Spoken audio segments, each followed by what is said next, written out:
मर्जी आपका सत्संग सुनते हैं रोज और कहते हैं अपने जीवन में उतारने का प्रयास कर रहे हैं। मर्जी एक इसमें था, आप अध्यात्म मार्ग के पथिक हैं और जीवन भर आपने प्रेम मार्ग और ज्ञान मार्ग में चरम सीमा प्राप्त की है।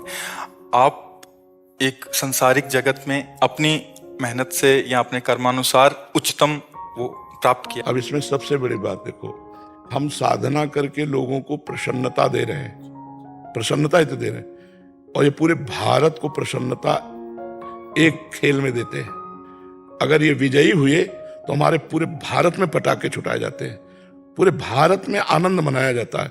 क्या इनकी साधना नहीं है? ये भी तो इनकी साधना है।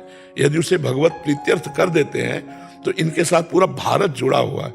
अगर ये विजय को प्राप्त होते हैं तो अब बच्चा बच्चा भारत का आनंदित हो जाता है। तो इनकी साधना है, ये अपने अभ्यास में रहें, और इनका यही भजन है कि अपने अभ्यास को पुष्ट करें।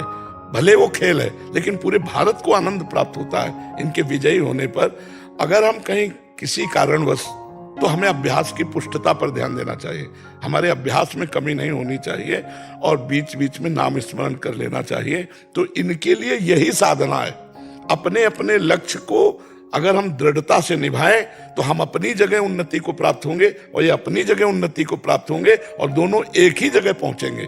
क्योंकि ये परमात्मा के इस विश्व में इस भाव से रह रहे हैं, हम इस भाव से रह रहे हैं। तो सेवा वो भी है और सेवा ये भी है। ऐसा नहीं कि केवल परमात्मा की चंवर डुलाना ही सेवा होती है, अलग अलग सेवाएं होती है। तो इनको भगवान ने खेल सेवा दी है। अगर इस सेवा में प्रवीणता पूर्वक इस संसार को सुख पहुंचा रहे हैं और नाम जप कर रहे हैं तो ये भगवान की सेवा ही कर रहे हैं। महाराज जी, इसमें कभी तो एक सफलता मिलती है, कभी असफलता। हाँ, इसमें थोड़ा गंभीर रहना में और असफलता में हाँ, इसमें सुख दुखे समय कृत्वा लाभा लाभो जया जयो, भगवान ने इसीलिए कहा है। तो हमारा कभी कभी क्या होता है कि जैसे हम 15-20 लोग एक उसमें हैं, अब कईयों के प्रारब्ध उसमें जुड़े होते हैं। आपके अभ्यास की कमी नहीं है लेकिन प्रारब्ध उसमें जुड़ा हुआ है। अब अगर उसमें अशुभ प्रारब्ध ज्यादा जुड़ गया, क्योंकि विजय उनकी भी होनी है ना, तो आपका अभ्यास फिट होने पर भी आपको हार जनित दुख देखना पड़ेगा। महाराज जी, इसमें प्रारब्ध भी जो प्रारब्ध, बिल्कुल प्रारब्ध। अभ्यास की कमी ना होने पर भी प्रारब्ध फेल कर देता है, और अभ्यास पूर्ण है और प्रारब्ध पूर्ण है तो विजय की प्राप्ति होती है। हमारे जी कभी कभी देखा जाता है कि ऐसे ही कैच हो गया, कभी छूट गया। हाँ, प्रारब्ध हाँ, इसमें प्रारब्ध भी काम करता है और अभ्यास भी।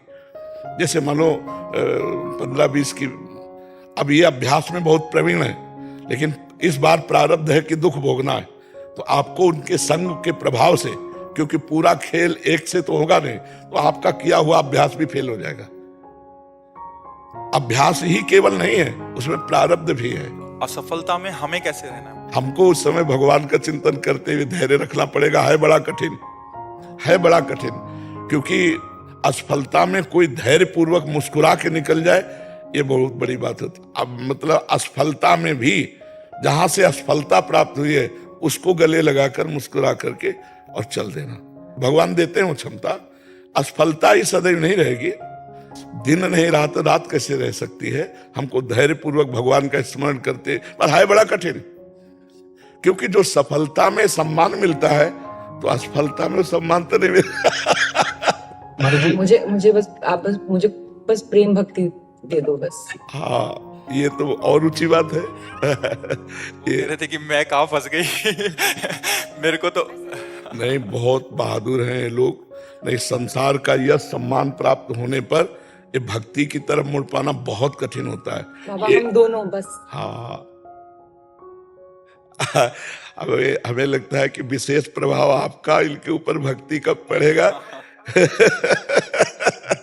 क्योंकि क्या उसके ऊपर कुछ नहीं है, कुछ नहीं है उसके ऊपर, कुछ नहीं है। मैं कह रहे हैं कि भक्ति के ऊपर कुछ नहीं है। हाँ, ये बात, हाँ, भक्ति के ऊपर तो कुछ नहीं है, बिल्कुल। आज ऐसा यश है, ऐसा धन संपदा है, बट उसमें भी ये इस मार्ग पे चलने का प्रयास कर रहे हैं। मनुष्य देह पहली कृपा और द्वितीय कृपा। हम कह रहे हैं ना कि भारत का कोई भी व्यक्ति ऐसा नहीं जो आनंदित न हो जाता हो। जब ये विजय को प्राप्त होते हैं, कहीं भी होते हैं खेल में, तो आनंदित हो जाता। तो सबके आनंद वर्धन करने की सेवा बनी ना, बच्चा बच्चा एक आनंदित हो जाता है। और ये तो लौकिक खेल रहा।